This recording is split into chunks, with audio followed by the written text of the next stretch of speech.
Welcome, I'm Dee Dee Morris. Here, I share lessons from the Lotus. For more information, please visit my channel's homepage and browse the description box below. Today, I'll be discussing enmeshment.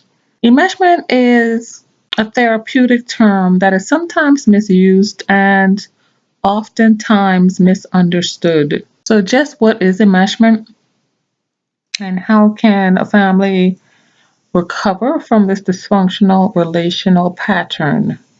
Let's start out with defining enmeshment. Enmeshment is a description of a relationship between two or more people in which personal boundaries are permeable and unclear. This often happens on an emotional level in which two people, quote unquote, feel each other's emotions, or when one person becomes emotionally escalated and the other family member or partner does as well. Enmeshment between a parent and a child will often result in over involvement in each other's lives so that it makes it hard for the child to become developmentally independent and responsible for her choices. Now, the causes of enmeshment can vary. Sometimes there is an event or a series of events in a family's history that necessitates a parent becoming protective in their child's life, such as an illness, trauma, significant social problem in elementary school, and the like. At this time, the parent steps in to intervene. While this intervention may have been appropriate at the time, some parents get stuck using that same approach in new settings and become overly involved in the day to day interactions of their children. Other times, and perhaps more frequently, enmeshment occurs as a result of family patterns being passed down through generations. It is a result of family and personal boundaries becoming more and more permeable, undifferentiated, and fluid. This may be because previous generations were loose in their personal boundaries, and so it was learned by the next generation to do the same. Or it just may be a conscious decision to stay away from family patterns of previous generations that felt overly rigid in their personal boundaries. So let's look at other relationship extremes when it comes to enmeshment. So the opposite of enmeshment is disengagement. This is when personal and relational boundaries are overly rigid and family members come and go without any apparent knowledge of what each other is going through.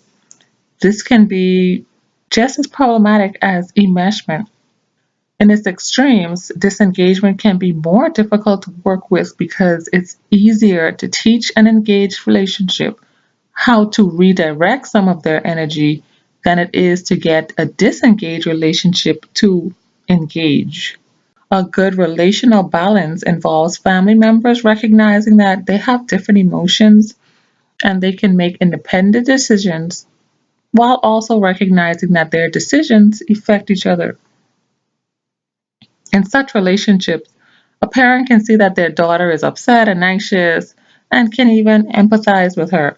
But this does not get the parent into an aroused emotional state in which they feel like they have to fix the problem or that which caused the emotion of the daughter.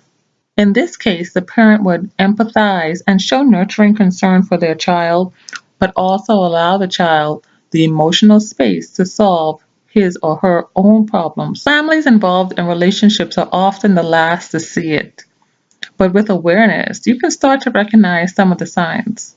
So, I'm about to list about 4 signs or indications that you may be in a mesh relationship.